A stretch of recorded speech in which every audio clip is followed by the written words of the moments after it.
Bonjour à tous, écoutez, bienvenue chez Larrock, matériel de fitness, fabricant français.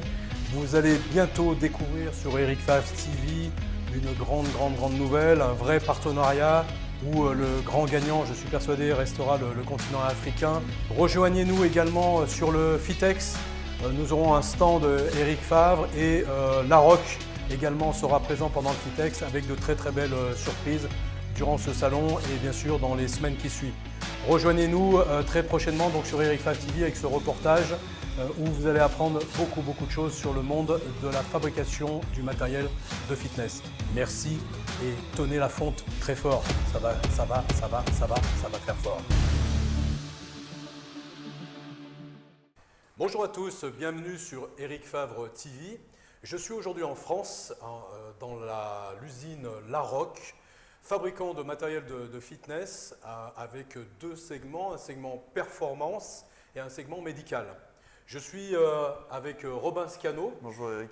Que nous avons reçu à Dakar pour le festival Eric Favre Sport et Santé. Robin, qu'est-ce que tu as pensé du festival déjà bien sûr, de Dakar et plus particulièrement du Sénégal en général? Le festival très judicieux, impressionnant. Et on voit bien la ferveur du Sénégal et des Sénégalais pour le sport, et notamment le sport de haut niveau. Donc il y avait plusieurs fédérations regroupées, des combats importants en termes de boxe taille et d'autres disciplines. Donc c'était vraiment impressionnant de pouvoir voir ça. Alors Robin, tu es le directeur export de Larrock. Oui. Larrock est une entreprise française qui a beaucoup de particularités que nous allons voir par la suite pour pouvoir faire sa place dans le monde du fitness qui certes est en train d'exploser au niveau international, mais où il y a énormément d'intervenants, notamment qui viennent d'Asie, d'Europe, des pays de l'Est, etc. Quels sont vos objectifs du groupe Larrock sur l'Afrique en général? L'objectif, c'est d'accompagner les sportifs, qu'ils soient professionnels comme débutants, dans leur discipline et dans leurs entraînements en proposant du matériel de qualité et de performance pour pouvoir atteindre leurs objectifs. Donc on a à cœur d'investir en Afrique et de voir ce qui s'y passe. Il y a un gros vivier de sportifs en général. Tu as pu voir donc, lors du festival qu'effectivement dans les différentes disciplines sportives, on avait une grosse demande. Il faut pas oublier que l'Afrique est un continent qui est extrêmement jeune, oui, et où le sport véhicule des valeurs qui vient fédérer un petit peu la jeunesse autour d'un objectif de devenir un champion ou d'en faire un vrai métier. Mm-hmm. Mais tu as pu voir également qu'il y a beaucoup de talents qui malheureusement n'ont pas la possibilité de s'exprimer par manque de moyens. Oui. Il y a de plus en plus de salles fitness, mais dans ces salles de fitness, on voit du matériel soit d'occasion, soit qui vient d'Asie, etc. Et malheureusement, qui n'est pas toujours dans le niveau de la performance requise pour pouvoir s'entraîner correctement. D'ailleurs, est-ce que tu peux expliquer, Robin, un petit peu quel est le partenariat que nous sommes en train de mettre en place et que nous allons signer après au niveau contractuel? L'idée, c'est de pouvoir travailler ensemble et d'être représenté par toi en Afrique de l'Ouest. Tu as toute la légitimité qu'on recherche, nous, pour pouvoir parler de sport et de fitness en Afrique de l'Ouest au travers de différentes activités. Et donc, nous, on a à cœur de vraiment travailler avec toi, de par la distribution de nos produits, mais aussi par le fait aussi de pouvoir personnaliser nos machines aux couleurs d'Eric Favre sur certains projets. Moi, je recherchais des partenaires différents de tout ce qui existe et qui permet d'avoir quelque chose de beaucoup plus familial, de beaucoup plus personnalisé, mais surtout de beaucoup plus professionnel. Et vous qui êtes en Afrique, je sais que vous avez un grand attachement au label France, à la qualité française et à la performance. On l'a vu d'ailleurs aux derniers Jeux Olympiques, les Français ne sont pas si mal débrouillés, bien au contraire, on fait de belles performances et c'est dû bien sûr à la qualité des entraîneurs, à la qualité du matériel de fitness et d'entraînement que l'on peut trouver. Et nous allons d'ailleurs ensuite visiter l'usine pour vous expliquer un petit peu comment, à partir de bouts de fer, on arrive à fabriquer des machines de haute performance. Et qu'est-ce qui fait la différence entre deux machines qui semblent en abord comme ça semblables, mais qui ont des très grosses différences au niveau de leur fabrication et bien sûr après de leur utilisation.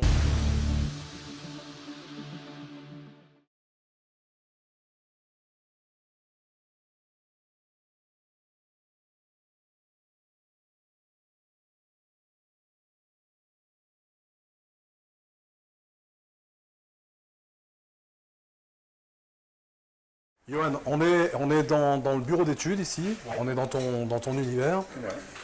Qu'est-ce qui se passe dans ce bureau d'études? Parce que là, on voit des bouts de ferraille, on voit des dessins, on parle de musculation, d'entraînement, de performance, mais qu'est-ce qui se passe réellement ici? Alors ici, Comment ça se passe? On part de zéro et on invente en fonction des besoins des clients, on invente le produit qui va derrière, qui va révolutionner la muscu si possible. Demain, si je viens et je dis voilà, moi je suis entraîneur dans la lutte, dans les lutteurs sénégalais, ou lutteurs africains en général, et la problématique que je vois à chaque fois, c'est au niveau des hanches par exemple, et au niveau de certains mouvements. Est-ce que l'on peut imaginer qu'on puisse construire et élaborer une machine ici dans ce bureau d'études qui corresponde à ce besoin spécifique? Bien sûr. D'accord. On a l'habitude de le faire avec plein de sports différents, donc on va s'appuyer sur les sportifs, les entraîneurs qui vont venir nous expliquer vraiment leurs besoins et on va développer le produit autour de ça. Ils ont toujours quelque chose en tête, ou soit ils ont bricolé un système maison, Bien sûr. Déjà, et ils arrivent avec quelque chose en nous disant bah voilà, je me suis démerdé avec 3 bouts de ferraille et j'ai fait quelque chose qui est comme ça. Voilà, et j'aimerais passer sur un stade plus professionnel, plus sécure et essayer de pouvoir dupliquer cette machine. Quand on a une machine et qu'on n'a pas tout le temps des préparateurs physiques ou des choses comme ça qui sont là derrière pour pouvoir suivre, contrôler autres, il est important peut-être d'avoir une machine qui, en termes d'ergonomie et en termes d'utilisation, permet de mâcher un peu le boulot, parce qu'un très bon coach ou un très bon préparateur physique, il ne va pas suivre 70 clubs. Donc c'est peut-être intéressant effectivement à travers ça d'avoir une machine qui résume un petit peu le besoin. C'est un peu ça le but, si j'ai bien compris. C'est ça, Voilà, c'est ça. Donc c'est vraiment aller plus loin que la machine standard et aller dans le détail de ce que le coach ou le préparateur attend. Ou la discipline sportive. Si c'est pour la lutte, il va avoir des spécificités et donc on va vraiment aller chercher le produit qui va s'adapter à ces gens-là. Donc pour donner une idée, vous avez travaillé dans l'univers de l'aviron, dans l'univers du basket, du handball, du rugby, de l'haltérophilie évidemment. On a pas mal travaillé aussi dans le ski. J'aimerais en profiter pour passer un message pendant qu'on est dans ce bureau d'études. On va représenter votre entreprise aujourd'hui en Afrique à travers la marque Larocque et la marque Eric Favre.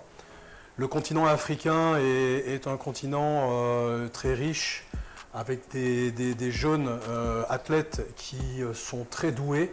Et j'ai vraiment envie de faire un appel, et tout particulièrement aussi au gouvernement sénégalais, qui prépare les JO de la jeunesse en 2026, et qui est quand même un moyen, on le sait aujourd'hui, que le sport, même si on dit que le sport n'est pas politique, c'est quand même un moyen de mettre en avant les performances d'une nation, et notamment de sa jeunesse, à travers des disciplines sportives. Et je pense que l'entreprise Larocque a des choses à apporter, à des choses qui permettraient à tous ces athlètes d'avoir des environnements beaucoup plus positifs pour pouvoir préparer ces disciplines sportives. Donc j'espère que ce message va être entendu et que les gouvernements africains savent qu'en France, qu'il y a une petite boîte qui réfléchit, qui travaille avec passion, qui fait du travail et du matériel de qualité et qui réfléchit avec ses clients pour pouvoir personnaliser et puis surtout avoir du matériel de qualité et qui va durer dans le temps.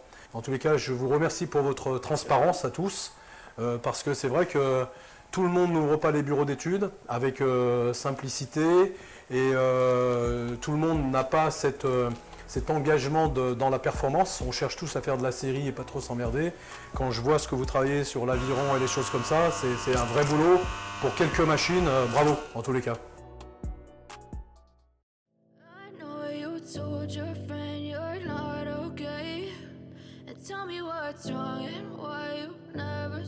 Donc là, en fait, tout démarre dans le bureau d'études de ce que l'on a vu dans les plans, les assemblages, la réflexion. Après, on part de tubes en acier qui sont découpés et qui viennent être soudés ici après. Voilà, exactement. Du coup, ici, avec ce robot 9 axes, on dépose ce qu'on appelle des gabarits de soudure, qui sont des gros ensembles sur lesquels on a fait la machine en négatif. Sur ces gabarits, on va déposer des tubes qui vont être assemblés ensuite, qui vont être soudés par le robot de soudure. Just let me be me and I'll stay out of your way. I can see the way you look at me, I'm such a Là. Ouais. Et donc on assemble à partir de la pile de poids qui a été soudée au robot.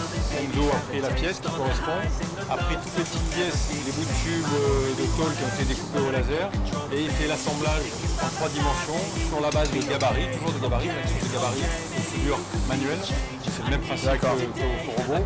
Et là il a déjà avancé le travail, puisqu'il est en train de contrôler la bonne position de l'axe. On fait des contrôles intermédiaires. Ouais, pour pas que ça force sur les roulements ou des choses comme ça. Ou pour pas que par exemple l'axe soit tordu. Ouais. Alors il est positionné dans une découpe laser, donc il est théoriquement bon, mais on fait attention. Vous vérifiez. Voilà, ça c'est un point de qualité majeur sur la machine. Il y a combien de points de contrôle sur une machine comme ça à peu près? Ici, en sortie de soudure, on doit en avoir, souvent entre un banc et une machine c'est différent, mais entre 5 et 10. Et ensuite, on a une grille d'autocontrôle en fin de montage où on a une quinzaine de points. Et ensuite, il y a un contrôle final, un contrôleur qui contrôle tous les produits qui sortent. Enzo est responsable de fabriquer l'ensemble de la machine. Il ne fait pas une partie qui transmet à quelqu'un, qui transmet à quelqu'un. Il prend le départ et il va jusqu'à la fin. Jusqu'à la fin. À la sellerie. Peinture et sellerie après. Alors regardez, voilà ce que ça donnera à la fin. Machine à triceps en poussée que vous découvrirez très bientôt dans vos salles de gym, j'espère. On a vu qu'il y avait une dizaine de points de contrôle, voire plus. Et vous voyez que tout est fabriqué ici dans l'usine en France.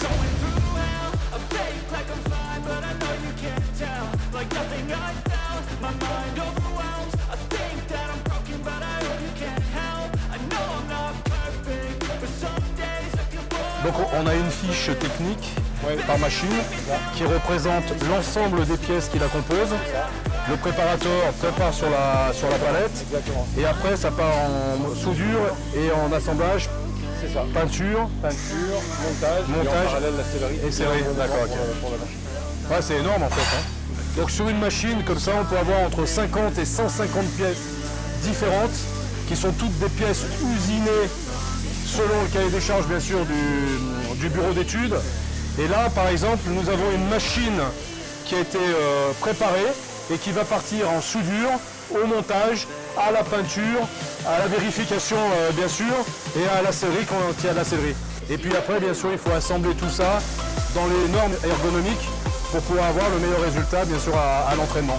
Est-ce qu'aujourd'hui par exemple en bécane, tu peux savoir en regardant tes stocks combien tu as de telle machine, telle référence en stock? Ça te permet Le système est fabrique à la demande. Du coup, le système ne dira pas j'ai tant de machines en stock parce que par définition on n'en a pas.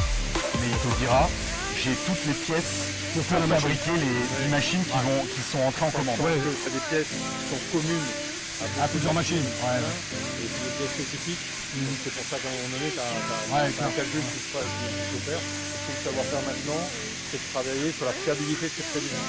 Donc on fait des prévisions et on va venir contrôler. Et on fait des contrôles au hasard. Donc on fait des inventaires. Je vais compter ces pièces-là et voir si Mais ça comment match. tu peux, dans ce milieu-là, faire des prévisions? Parce que ta prévision, elle va être en fonction d'une commande ou d'un... Les prévisions, en fait, elles sont basées sur le nombre de machines qu'on fait. Il y en a qu'on vend plus que d'autres. Oui, ça oui. Qui sont reliées au chiffre d'affaires. Et donc, on fait une prévision de croissance de X%. Et on se base sur les statistiques de vente de l'année. C'est une sorte des prévisions qu'on vient ajuster par rapport à la réalité qu'on connaît du carnet de commandes. Si on sait qu'on a vendu beaucoup plus d'une machine, de type de machine que l'année dernière, on va réajuster à la main de prévision. D'accord. Ouais, donc quelles sont les 5 machines les plus produites? Alors donc dans la catégorie des machines guidées, avec plaque charge guidée, on a toujours les presses à jambes qui restent en neuf, toujours les Totoro Butterfly qui restent en neuf, Butterfly, tirage haut, donc sortie, leg extension, les pointeurs externes, après les rowing, développer épaule.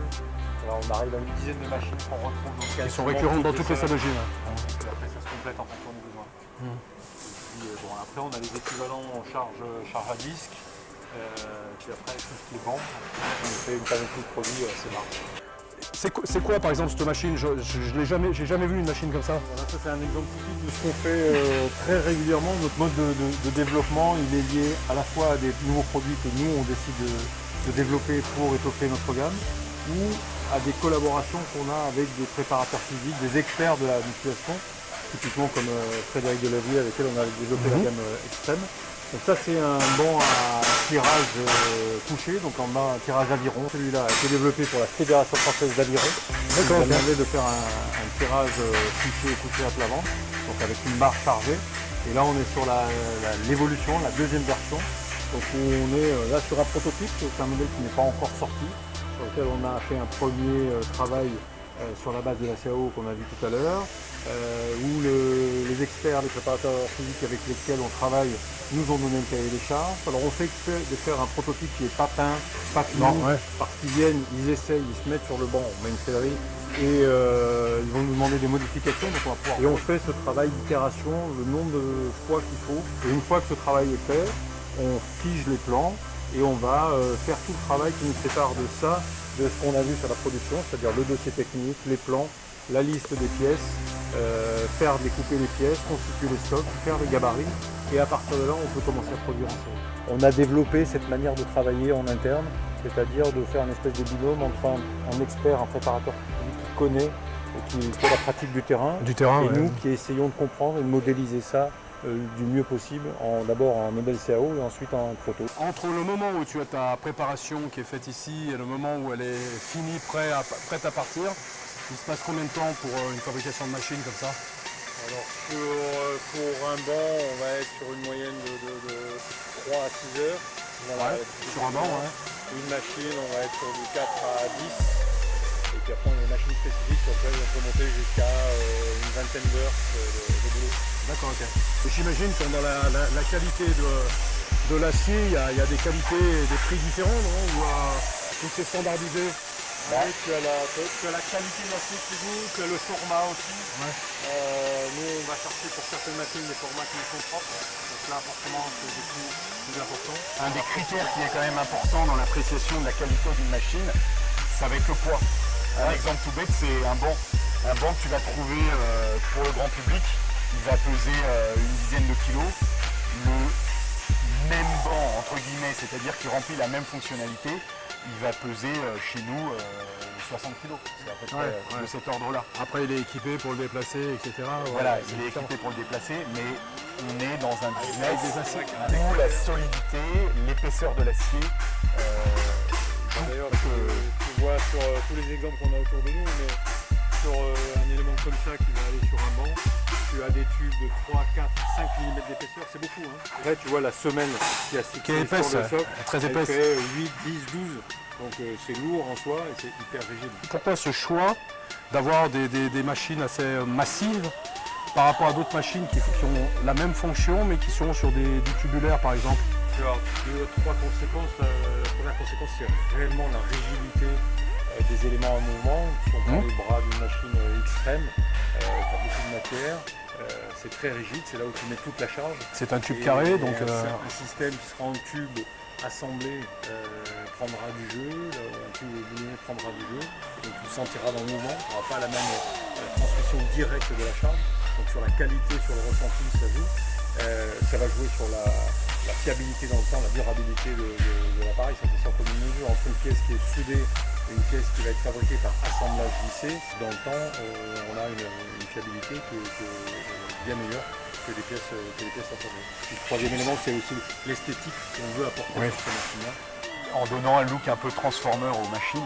Ouais, qui est très chouette. Et ça, c'est sûr que faire des machines avec des tubes rectangulaires, ça coûterait moins cher. Mais c'est un choix esthétique qu'on a décidé de faire. On est dans le secteur du fitness, dans le secteur du bodybuilding pour certaines choses. Et l'aspect esthétique, c'est quelque chose qui est quand même super important. C'est vrai, quand on a une salle de fitness où on accueille du public et tout, il faut que les gars soient motivés. Il faut qu'ils aient l'impression de se trouver à travers Transformer, ça c'est une chose. Mais il y a le côté, comme tu le disais tout à l'heure, au niveau de la sensation. Moi qui me suis entraîné sur différentes machines dans le monde entier, c'est vrai que les sensations sur des machines comme ça, plus cossues, plus robustes, on a l'impression qu'il y a une densité plus importante. Effectivement, peut-être que ça coûte un peu plus cher et que c'est plus solide. Mais pour un investisseur qui investit dans un parc machine, lui, il est important qu'il ait de la sécurité, bien sûr, de l'efficacité, mais surtout qu'il puisse amortir sur un plus long terme et avoir une fiabilité.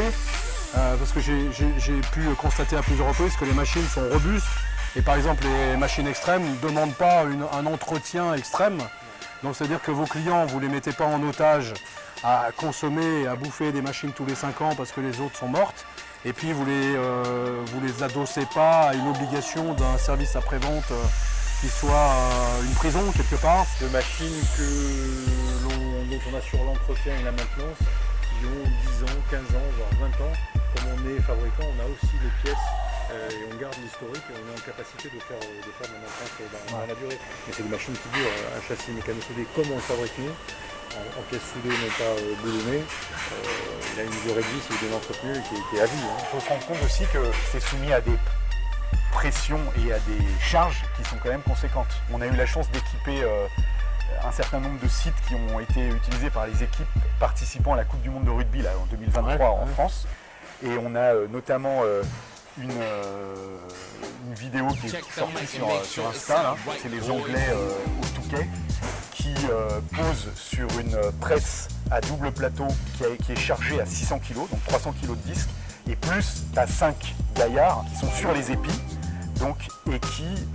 et donc avec le rugbyman qui est sur le siège et qui miraculeusement réussit à pousser. Donc je peux te dire qu'en termes de charge, ça envoie. Alors les enfants, moi je vais lancer un défi aux lutteurs sénégalais.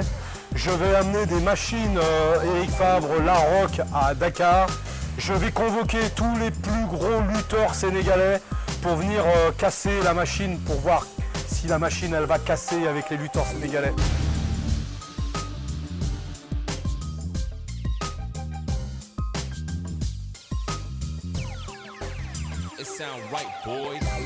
L'intérêt d'un système comme ça pour le peintre, c'est qu'il voit non seulement ce qu'il a à faire tout de suite, c'est-à-dire ce qui est soudé et qui est prêt à être peint, mais il voit aussi ce qui est en train d'être soudé. Donc il peut anticiper ses fours prochains, parce que dans un four, on ne va pas mélanger les couleurs. On ne mettra pas du rouge avec du noir ou du blanc. Voilà. On lui donne l'information de manière à ce qu'il pilote et qu'il optimise son remplissage et son temps de travail. Et l'idée est vraiment de donner de l'autonomie à chaque opérateur pour qu'il s'adapte au mieux, parce que c'est sur le terrain que la meilleure adaptation est possible. Typiquement en Afrique, on parle de continents où souvent les températures et les taux d'humidité peuvent être importants et en tous les cas varier énormément. Et ça, la qualité de la peinture, c'est quand même un point essentiel. Est-ce qu'il y a des systèmes de tropicalisation qui améliorent la résistance ou est-ce que c'est en option est-ce que c'est du standard? Comment ça se passe? C'est en option chez nous et c'est à demander à la commande et on va faire des traitements du châssis en peinture préalable à la peinture. Techniquement, c'est comme si on appliquait 2 couches de peinture. D'accord, ok. On applique une première couche. Ça, c'est très important à signaler parce que les gros problèmes que l'on rencontre sur Dakar et autres, c'est qu'on est en bord de mer. On a beaucoup de sable, beaucoup de corrosion. Et il sera important de bien signaler à chaque fois s'il faut tropicaliser. Mais on a quand même une certaine habitude parce que, comme on le disait précédemment, on travaille pas mal avec les forces armées. Alors, c'est vrai de différents pays. Et c'est vrai que c'est souvent quelque chose qui nous est demandé. Parce que là, c'est des machines qui sont soumises à rude épreuve dans des climats souvent compliqués. Donc là, la machine est censée être passée en peinture normalement. Donc la machine, dans le circuit, elle a été soudée, elle est passée en peinture. Et donc maintenant, on est à l'étape du montage. Donc le montage, c'est le jeu de mécano. Réunir toutes les pièces qui composent la machine. Réunir toutes les pièces. Et c'est un assemblage, une machine en moyenne, là, à ce moment-là, on a un puzzle de entre 50 et 150 pièces pour les plus complexes. On fait un certain nombre de perçages qui n'ont pas été faits auparavant parce qu'il ne fallait pas les faire avant la peinture. Ils peuvent être faits après la peinture. On va rajouter les bouchons, les pièces de finition. Et là, on est sur la dernière étape. Avant le contrôle final. Donc il va s'assurer que tout le travail du montage a été fait conformément au cahier des charges. Que tout a été fait correctement, que les autocollants ont été placés au bon endroit, que tout a été fait conformément à notre cahier des charges. Et ensuite passe à l'emballage. Alors quand on livre en Europe, on va livrer assez souvent monté, ce qui représente un certain nombre d'avantages en termes logistiques. Et puis après, quand on fait de l'export, on livre souvent les machines semi-démontées.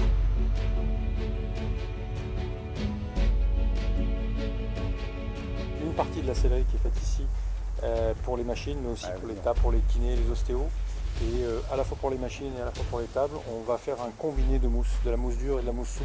Donc c'est jamais la même mousse qui va partout. Donc en machine, on va sur de la mousse dure. Donc ça, c'est quelque chose d'important, c'est-à-dire qu'on a vraiment l'efficacité d'une mousse qui est dense, qui est dure, mais pour le confort dessus, vous rajoutez. Exactement. Voilà, ok. Donc c'est ça. On voit bien ici la couche de mousse dure, qui permet d'avoir une bonne posture. Que tu as ici. Après, par-dessus ça, une fois qu'on a découpé, collé, Céline va venir gainer le sky, qui est soit cousu comme on a ici. Alors en musculation, c'est tout le temps cousu, avec le logo, notre logo ou le logo du client à la demande. Ou ton logo, Eric. Et sur les tables, on a une petite variante, on peut faire aussi du tendu, parce qu'en hospitalier, on va faire attention aux aspects, encore plus attention aux aspects ISO. Je pense que tous ceux les haltérophiles, ils le savent, mais la qualité de la sellerie, c'est quelque chose qui fait vraiment la différence entre un banc de musculation et un autre, et une machine et une autre. Et ce qu'expliquait Stéphane avec le rebond, l'élasticité, voilà, les sensations ne seront pas les mêmes si tu commences à pousser des charges un peu importantes, selon la dureté de la mousse. C'est clair qu'en dehors de tout ce qu'on a vu dans le bureau d'études sur l'ergonomie et tout, on a un plateau d'une certaine épaisseur, on a une mousse de qualité, une surmousse de confort. Bon, j'imagine que ce n'est pas dans toutes les marques où on a l'attention à la qualité du plateau en bois, parce que je vois des fois des trucs qui sont un peu plus...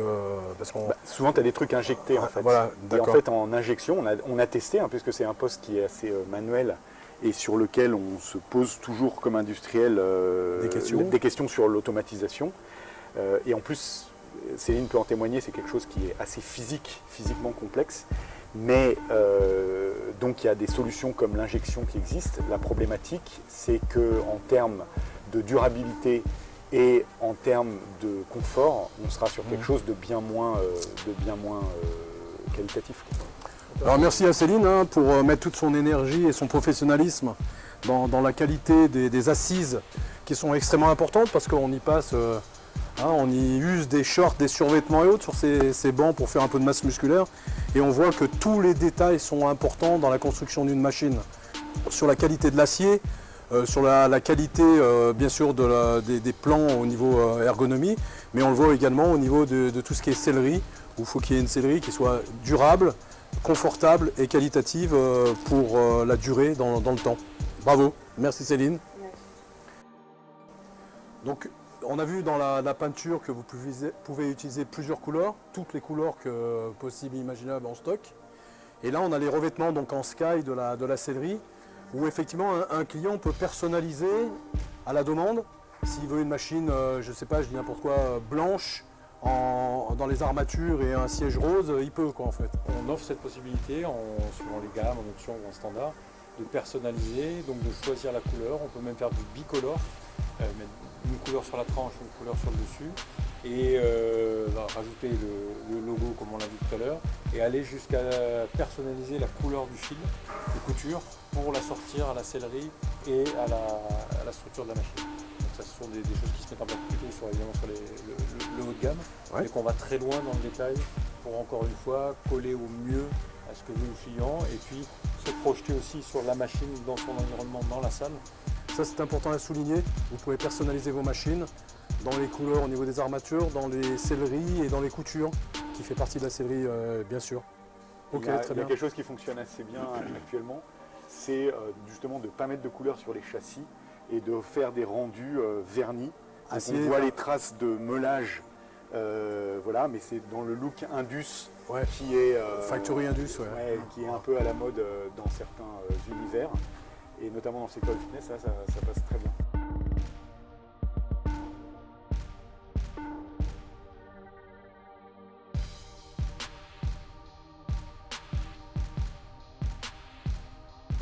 Donc on est arrivé au bout du process où les machines donc, ont été fabriquées. On a ici des départs donc, probablement pour la France. Voilà, j'espère que vous avez apprécié cette visite, et j'espère qu'en plus que vous pourrez apprécier les machines de manière physique pendant votre entraînement très prochainement sur le continent africain. Merci en tous les cas à Henri, merci Stéphane, merci à Robin aussi qui nous a permis d'être là aujourd'hui. Robin donc qui sera en tous les cas notre interlocuteur sur le continent africain puisqu'il est responsable excellent. Et je nous souhaite en tout cas à tous un gros succès, mais surtout à vous mes amis, l'opportunité de pouvoir découvrir cette marque de machines de fitness. Venez nous voir un petit peu en France, vous pourrez visiter l'usine et discuter dans la même langue avec les gens qui fabriquent. Merci.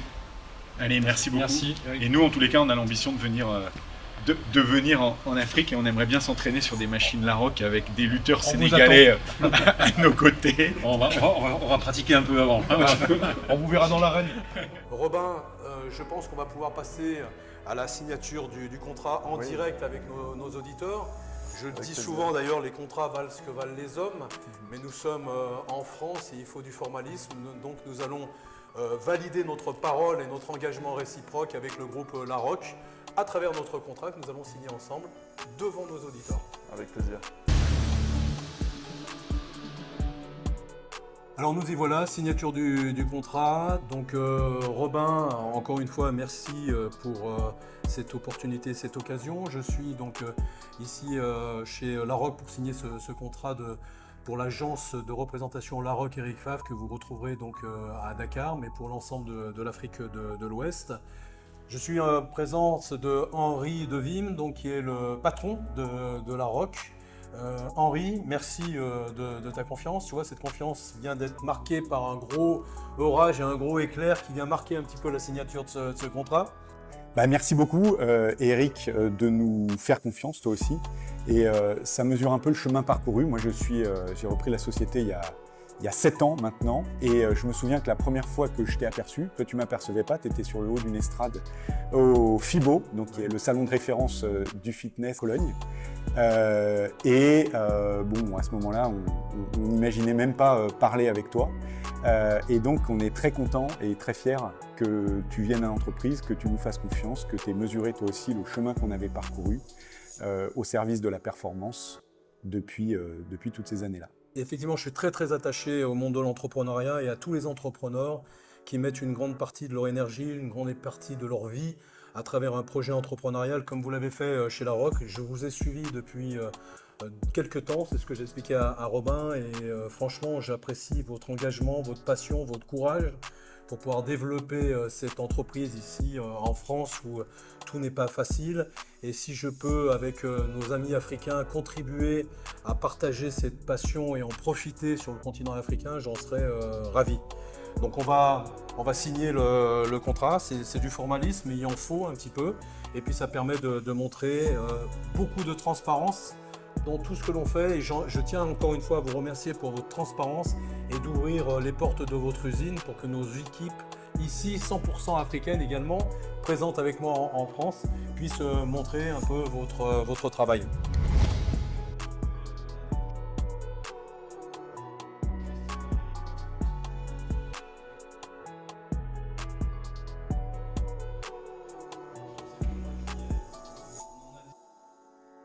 Et c'est une belle conclusion. Et maintenant, le travail reste à faire et nous allons le faire.